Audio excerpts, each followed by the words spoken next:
Good morning. Thank you very much for joining us today. My name is John Clark with Heffernan Retirement Services, and I'm pleased to have Jerry Rippiger from Principal Financial Group, and we're going to be going over some interesting topics we've seen in terms of business owner succession planning, specifically focusing around ESOP or employee stock ownership programs. Just a little housekeeping for everybody. Your phones will be in listen-only mode. If you have questions, we'd be happy to answer those. Either we will unmute the lines at the end of the presentations to take questions, or you can use the question feature as part of the GoToMeeting. If you have to drop off, this presentation will also be recorded and available for replay as well. So as I mentioned, my name is John Clark, and I'm part of a retirement advisory team at Heffernan. We are privately held independent fiduciaries to retirement plans. We work with about $3.5 billion in retirement plan assets, headquartered in San Francisco and with offices throughout the Bay Area. Our team has over 100 years combined retirement experience, again, focusing on all types of retirement programs. Again, our primary focus for our team is all retirement benefit programs, most common being 401k and 403b plans. But we also work with other businesses on many other types of retirement programs, specifically looking at today the second bullet down for employee stock ownership programs. But we also work on employee benefit programs, financial wellness, HSAs, employee benefits, business insurance, wealth management, and many other topics as part of being the Heffernan Group affords us a lot of wonderful resources that we can bring to our clients on a variety of topics. Again, we're an independent organization. We don't have any proprietary products or investments to sell, so we're able to bring you today Jerry Rippiger with Principal as one of the top resources. Jerry has over 30 years of experience. He's currently a vice president with Principal Financial Group, specializing in ESOP plans.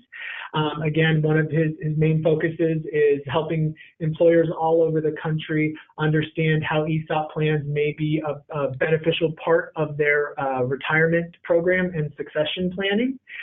He has extensive experience. He's been quoted and published in many publications, some you may have heard of, like the New York Times, Forbes, and the Wall Street Journal. And we're very happy to have him today to talk through, at a high level, ESOP programs. So with that, Jerry, I will hand it off to you. Thanks, John, and good morning, everyone. I appreciate the opportunity to talk to you today about employee stock ownership plans. This is probably a new topic to many, if not most of you, although they've existed since 1974. But before we jump into the specifics about the ESOP plan, let's talk a little bit about why ESOP, what they are. You know, the reality is, as business owners, if you're dealing with succession questions and challenges, you're not alone. If we just look, 54% of business owners expect to take one or more significant action within the next 3 years, everything from retiring to raising capital for growth. 35% of business owners anticipate exiting their business within 3 years. And to just kind of put that in perspective, if we look across the United States, a business owner turns age 65 every 57 seconds. And they will continue to do that for about the next 2 decades. So there's a lot of movement right now. And unfortunately, about 3/4 of business owners don't have a formal succession plan and aren't really taking action to do that. Now, when I say they don't have a succession plan, I want to make sure, really we're saying just merely putting in your will that you're going to leave it to Junior and Sissy is not considered to be a succession plan, because there's really no tax strategy around that. So what can we do, and how can this all fit together?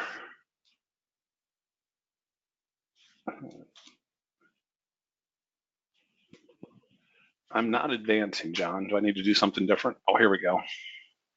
So there's really 3 topics I want to discuss today. I want to talk about what is an ESOP and how do they work, why you might want to consider an ESOP, and if there is some interest, How do you get started down this path?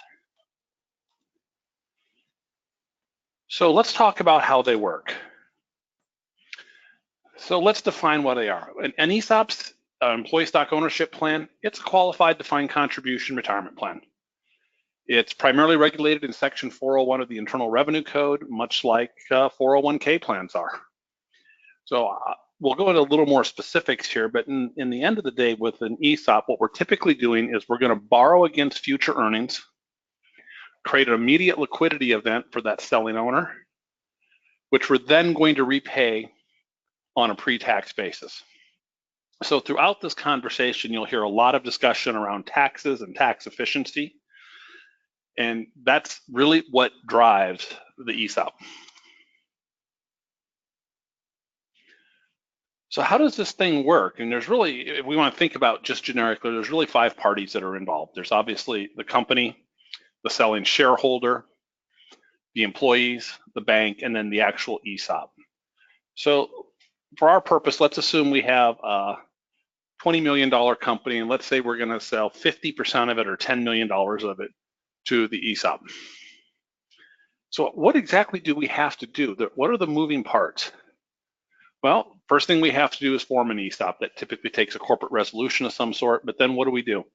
We have to get a trust, a trustee, a summary plan description, plan documents, file for a favorable determination letter, which all seems like a very daunting list until you realize those are the same steps you go through with every single retirement plan that's put in place. You probably didn't even know those steps take place because you've hired a record keeper or administrator that does that on your behalf. So in order to keep things simple, how are we going to sell this 10 million in stock? We're going to assume here the company is going to go get a $10 million loan from the bank, probably a 5 to 7 year payback period on that. The company then promptly takes that loan and immediately loans it to the ESOP. The ESOP takes that $10 million and buys $10 million worth of stock from the selling shareholders. So at this point, we've done our initial transaction. If we just pause to take a brief state of the union, the company owes the bank $10 million. The company is owed $10 million from the ESOP. And the best part is the selling shareholder has $10 million in cash. Now, at this point in time, we haven't created any employee ownership because the ESOP has $10 million in stock, but it also has $10 million in debt. So everything's encumbered. So let's start talking about how we pay back those loans, how we create that employee ownership and what that means.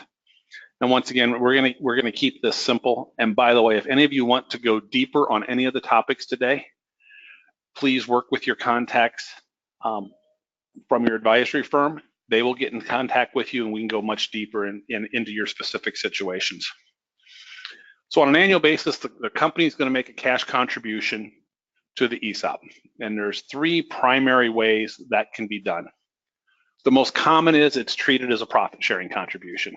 So the company may say, I'm going to put 5% of payroll into the ESOP. So they put that 5% into the ESOP. By the way, that number is going to have to be determined by what it takes to repay the loan. And that's how we'll talk about the loan terms. That ESOP loan between the company and the ESOP might be anywhere from 20 to 40 years. So the company makes a cash contribution to the ESOP. The ESOP promptly turns around, repays that loan to the company. Because there's different terms on these loans, the company adds money to that and repays the bank. So now let's look at a couple things that happen here. Inside the ESOP, as we've paid off part of that loan, we're going to unencumber some shares of stock. And as we unencumber those shares of stock, we're going to look to the allocation formula within the plan. And the most common allocation formula is going to be pay to pay. So if that company puts in 5%, everybody gets 5% of their pay. There's a non-discriminatory approach. And then we allocate shares to the participants' accounts. We've created employee ownership. Now, a couple things to note as we've done that. Let's assume we have 100 employees that get an allocation. We still have only created 1 new shareholder. It's the ESOP trust that owns those shares on behalf of the employees, not the individual employees. That's very important from a corporate governance standpoint. That means the individual employees are not voting per se on issues that go up before the shareholders. The second interesting thing we've done here is as we've repaid this loan to the bank, we've created some tax efficiency here. And you may hear people state that ESOP loans to the bank are tax deductible. Technically, that's not true, but if we look over the life of these two loans, the company is going to make a retirement plan contribution that is exactly equal to the principal payment on that loan from the company to the bank, which has the net effect of making that tax deductible. Hence how we're making this repayment pre-tax. I said there's three primary ways to get money in the ESOP, most common being profit sharing. The second most common approach is to use it as a match on another type of retirement plan. So for example, the most common would be we use it as a match on the 401k plan. So let's say the company matches 50% of the first 6% of employee contributions. The 3% company contribution would flow into the ESOP. What that does is allows the company to redirect funds they're already spending, so it doesn't create a negative cash flow to the organization. This strategy can be particularly powerful if you're having problems passing non-discrimination testing and your highly compensated employees are getting refunds. Many times we'll work with the plan sponsor to amend that 401k to a safe harbor design. So not only are we helping the company by making this a non-cash transaction, but we're also helping the highly comp be able to fully defer. Those are by far the two most common. The third approach, one that's used fairly infrequently, is you can actually set it up as a deferral option under your 401k plan. So employees could actually go in and elect to say, I want to put my 6% I'm contributing toward company stock. We see that infrequently because we're now offering a private stock for sale, and there's a whole bunch of reporting and filing requirements that go along with that. Now, in this process, we assumed the bank was going to loan the $10 million to the company. There are many, many ways to structure this. We can work with banks, mezzanine financiers. A lot of times we'll actually work with the selling owner to finance part of this. Assume that the mezzanine rate's 10 to 12%. A lot of times the selling owner will want to finance part of this because the bank's probably going to require them to be there over the term of that loan anyway, or at least for some part of that. So by taking part of that financing, they take their gain out at the capital gains rate, and then they earn ordinary income at that mezzanine rate or whatever they agree to there. So it can be very, very powerful.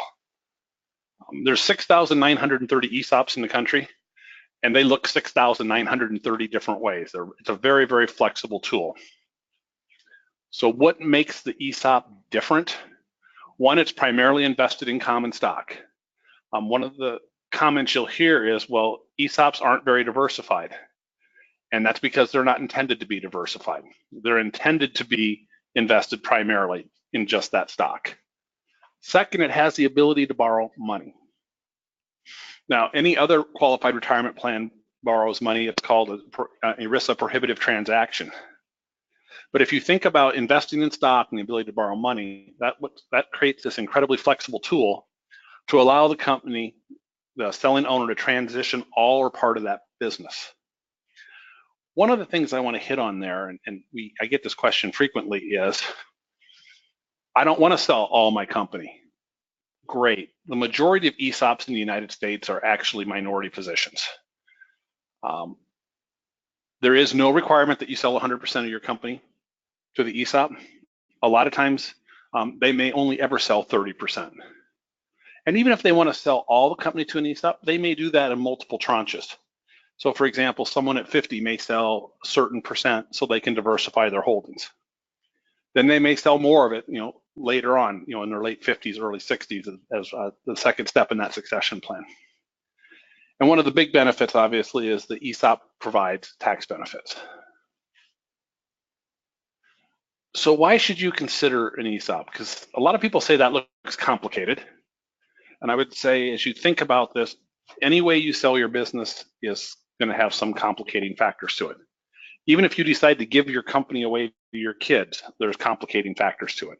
Almost all of the steps we've talked about here, other than the establishment of the ESOP, exist to a large degree regardless of who the purchaser of the company is. And this is a great option. We're going to take a quick little poll just to see, for a lot of the people on this call, what are some of the main challenges with what you're looking for? And we popped open a little poll in terms of for everybody to give a chance to vote on. We'll open it up for just a second or two to give everybody a little time to look at what they're interested in. But, it is interesting that all of these are usually challenges for businesses. It's just understanding how it can help you as an individual and a business. All right. So we'll say we've got a little bit of a good group there. So we'll go ahead and close it on out. So Jerry, for us, it looks like, and again, this was multiple voting. It was about 73% were looking at succession planning, 36% for retirement. Only 9% were concerned about taxes, and 45% were looking for employee ownership. So looks like we've got a good group kind of focused on the opportunities for looking at could help. Thanks. That's helpful to have and provide some perspective. The good news about an ESOP is you don't have to pick just one of those. The ESOP is a succession tool. It does provide tax benefits. It does create employee ownership. So we're actually able to do several of those through the use of an ESOP.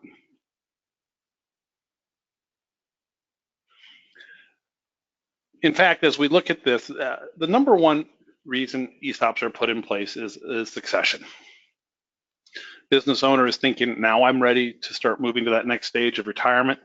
Hopefully they're several years out and having this conversation. The second is diversification. If you look at most business owners, they'll say roughly half of their net worth are tied up in their business. That's fairly illiquid investment for many individuals. So many times we'll see someone put a partial ESOP in place for the sole purpose of creating some diversification of their holdings. Third, it provides a retirement benefit to the employees.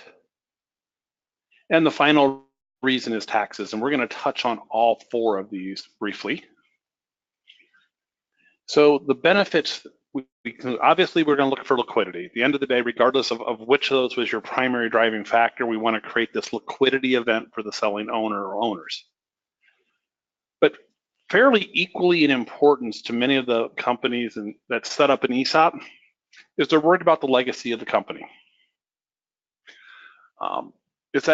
Is the purchaser going to move the jobs out of state, out of the country? What's going to happen to my employees that help build the company? So that becomes a very, very important part. Those are kind of the twin pillars of liquidity and legacy there. Third, wouldn't you love to have a company of all owners, people who thought like owners, people who worried about the same things that you worry about every day? Clearly, an ESOP can help us drive employee engagement. And finally, we're going to talk about the tax advantages. No one likes to pay taxes, or at least I've not met many people who like to pay taxes. And the ESOP is a tool that can minimize or eliminate taxes. So in terms of liquidity, remember the beauty about an ESOP is we're going to create a buyer for our company. We don't have to go find someone who wants to buy our company. We don't have to find private equity. We don't have to find a competitor or a supplier or someone in our value chain that says, yep, I want to buy your company. By establishing an ESOP, we create an owner for your business. And that's important. Now, if we look across the United States, about 37% of business owners responded they want to sell their business to a family member. 25% are planning to sell to a third party. Another 25% want to sell to a partner or key employee. That's a great plan, but the reality is nearly 1 in 3 baby boomers or older plan to retire and close their business within the next 3 years. Over 20% of businesses that are put up for sale in any given year simply liquidate for lack of a buyer. And it's great that 37% want to pass the business on to their children or a family member. The harsh reality is about 6% of businesses will successfully transition to the next generation. So these are some pretty daunting statistics and really talk about the beauty of the ESOP in creating that buyer who can create liquidity. In terms of the legacy component, there's a couple things. Usually we find that when an ESOP is put in place, the selling owner may not really be looking to no longer be involved. They may want to still run the company. With an ESOP, they can continue to be involved. Remember, we're not changing our board governance structure. We're not changing our management structure. All we're doing is adding one new shareholder, which is the ESOP trust. The other legacy benefit we see is what it means to the community. What it means to the community in terms of keeping jobs there, the payroll that's generated there, the goods and services that are bought and sold there. So the legacy component really gets to both the owner as well as the community. In terms of the employee engagement angle, 85% of people that responded to this annual economic performance survey that's done by the ESOP Association said it positively affected company culture. 90% said it was a good business decision that's helped the company. And 71% reported increased revenue. Now, one of the numbers I don't have up here, during the Great Recession, ESOP-owned companies were 1/6 as likely to lay off employees or reduce staffing during the recession. The beauty about employee ownership through an ESOP is you can take the long view of things, and that leads to a happier, more engaged employees. But it's really the tax advantages that really drive a lot of the decision making. So remember, we talked about selling this $20 million company. We talked about selling 50% of that. We'll use that here as we go through some things. There are 3 primary tax advantages that you can benefit from by selling to an ESOP. We can talk about the ability to defer or eliminate capital gains on sale. We can talk about making loan principal payments deductible. And what if I could show you I could eliminate all federal and state income tax in most states at the business level? Now, which of these benefits you get depends on if you're a C Corp or an S Corp. And at the end, I'll show you how you can double dip potentially if you're a C Corp and get all of these benefits.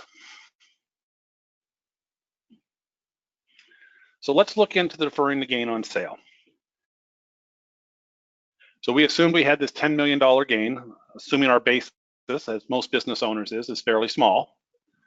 That full $10 million is going to be subject to capital gains tax, assuming 20% capital gain, 3.8% Medicare surcharge, basically $2.4 million. And this is just federal capital gains are owed. Now, if we can do something called a Section 1042 transaction, and this is something that's not very well known. If you're a C Corp and sell at least 30% of the stock to an ESOP, the selling owners that receive the proceeds are allowed to make a 1042 election, and if they invest in qualified replacement property, domestic stocks and bonds are used to start a next business, that capital gain is deferred until the disposition of that qualified replacement property. Now, this is kind of a one-shot deal. You get that once. So, for example, if you took that money and put it in Ford stock, and 2 years later, and that passed qualified replacement property, and then 2 years later you said, no, I really want to put that in GE bonds, it would be taxed at that point in time. But there's a lot of business owners here that will use this as a way of laddering and delaying when they own that capital gains tax. Oh, and guess what? If you continue to hold that qualified replacement property until death, you get step-up treatment. So they're depending on the options available that involve high-grade corporate floating rate notes that are non-callable that even can be borrowed against, that can allow for some more advanced strategies. And we already talked here, this is a $10 million loan. I assume 10 years, 5%, and we talked about it before. But we were able to generate about $4 million in tax savings by using an ESOP as compared to selling it to a third party, which can be very, very powerful.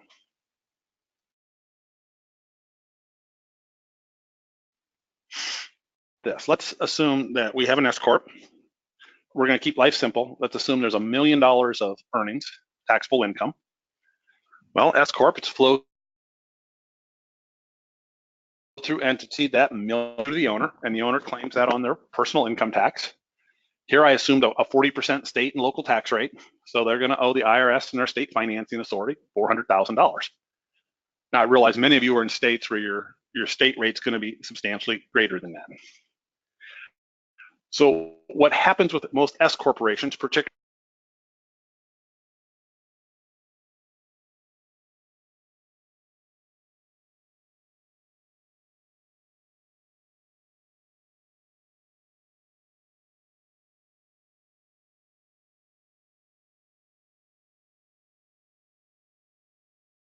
trust.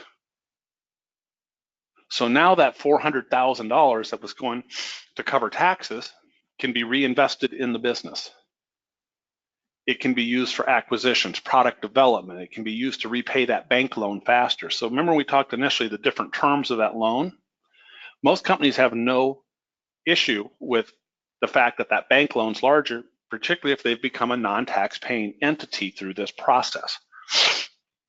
Excuse me, now this isn't tax-free. It's like your 401k plan, it's tax deferred.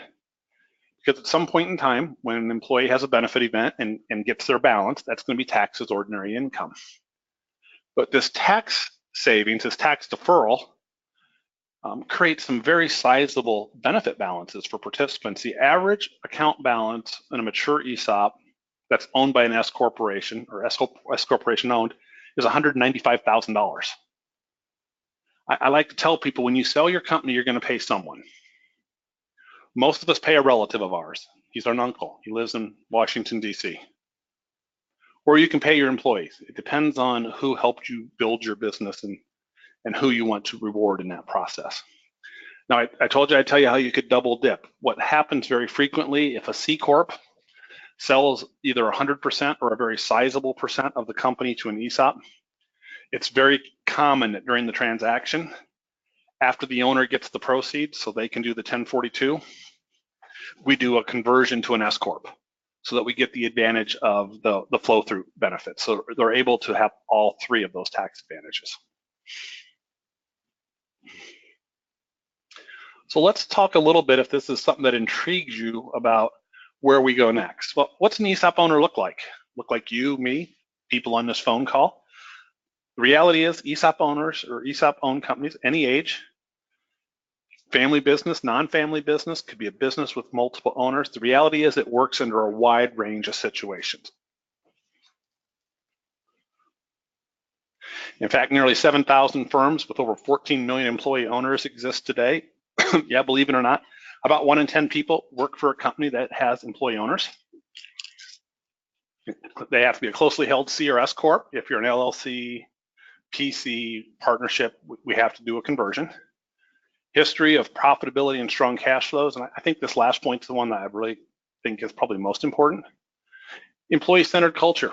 If you don't value your employees, they don't stick around. Not sure I'd worry about this. Most of the time when you see a company that puts in an ESOP, they really have a very pro employee culture.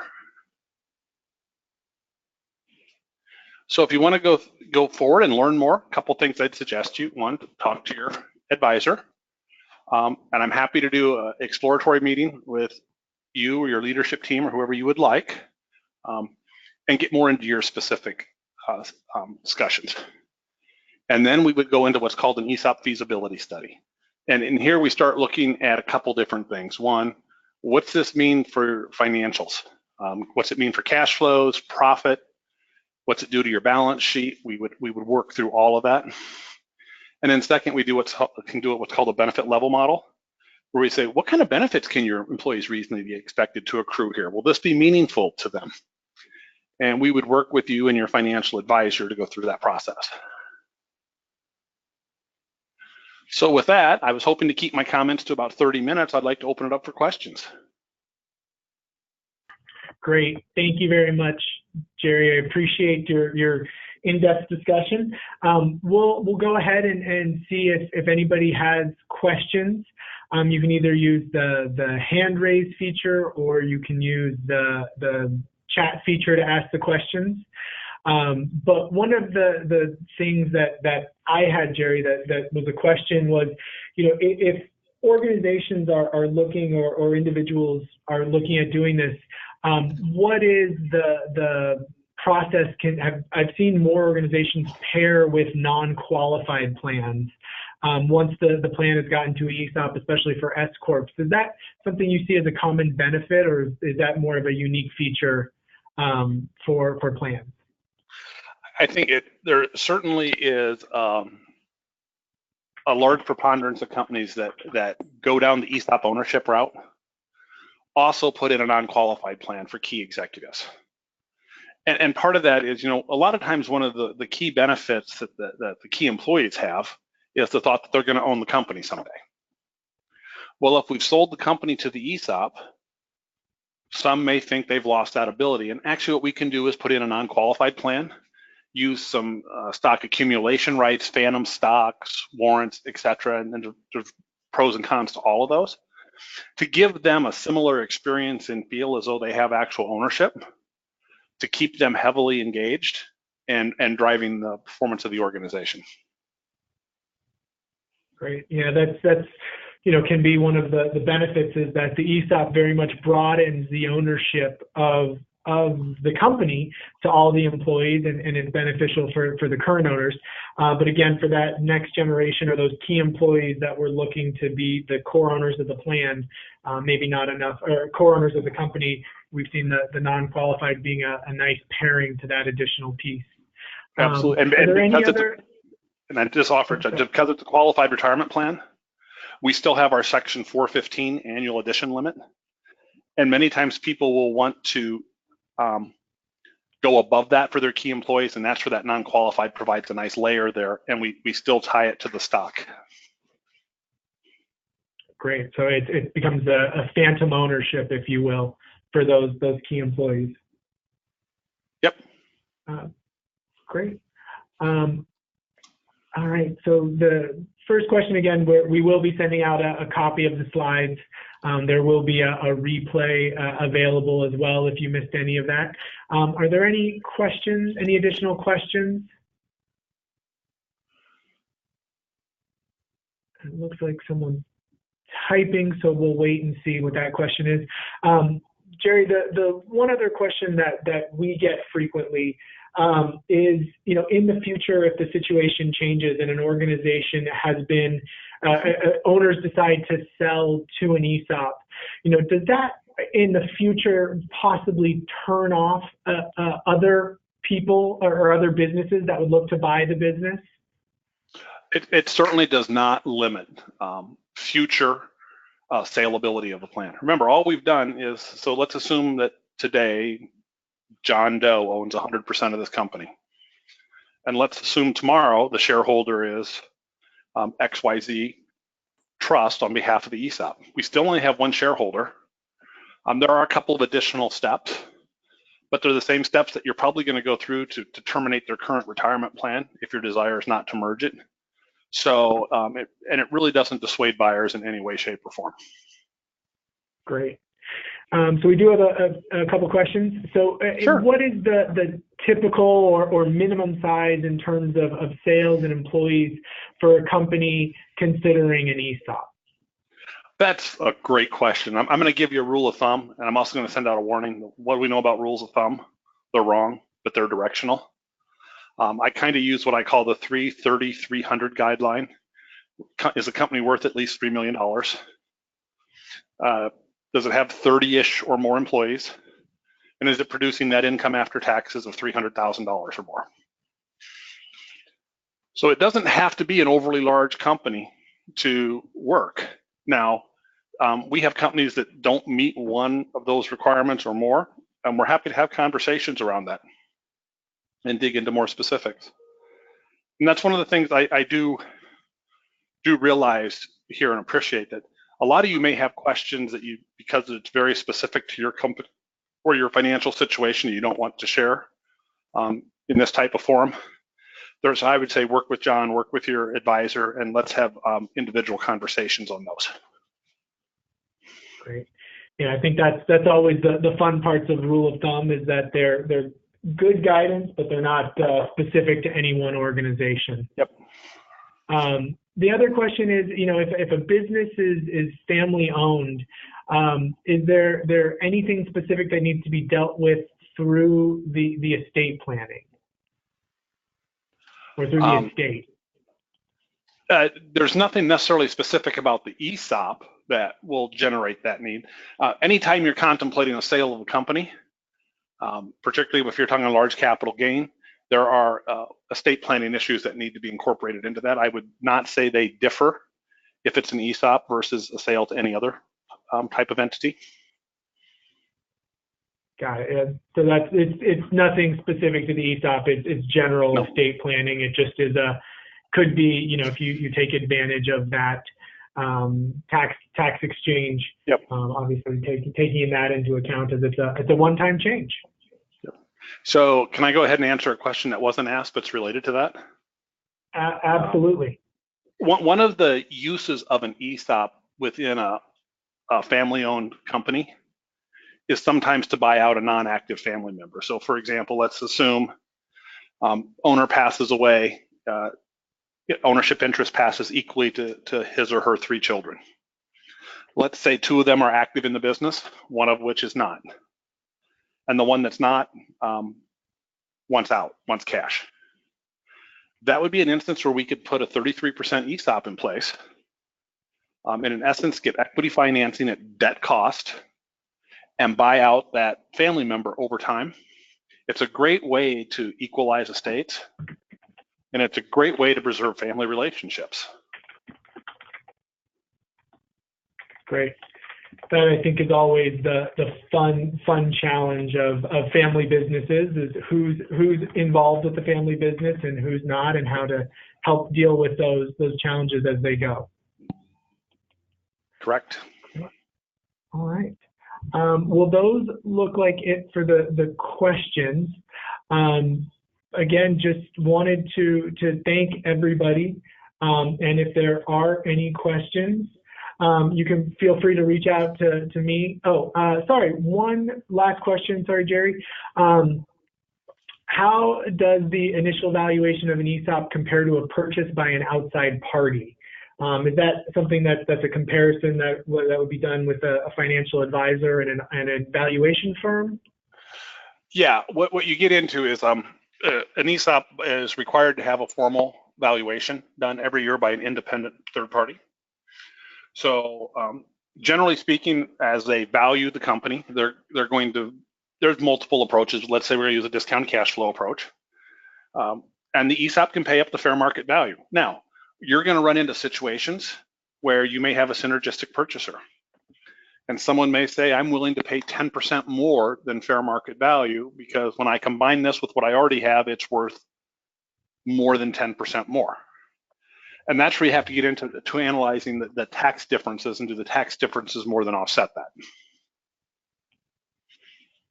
But you cannot use someone else's offer as an approximation of fair market value. Got it. So that could be just a comparison in terms of what the offer is versus what the valuation is with the ESOP, and could cause a bit of a discrepancy in terms of which is going to make more sense, again, once you factor in the tax implications as well. And well, sure. And you also also have to understand, if you go to 3 different valuation companies, regardless who you're selling to, you're probably going to get 3 different prices. Always is it seems, everybody's got their slight different processes when it comes to valuing a business, and it sounds like it's more of an ongoing discussion that businesses will have to have. Yep, absolutely. All right. Well, Jerry, thank you very much. I found this conversation very insightful, and thank you for helping provide this at a high level. Thank you very much for everybody for joining us for the call. If you have questions that you'd like to reach out to, please feel free to give us a call, and we can set up, for those of you that are interested, a more in-depth conversation with Jerry and about what may make sense if you're exploring this topic in a little more detail. But thank you all very much for your time today. We'll send out a copy of the slides shortly and have a replay available as well. Thank you all very much and have a great rest of your Thursday. Thanks, John.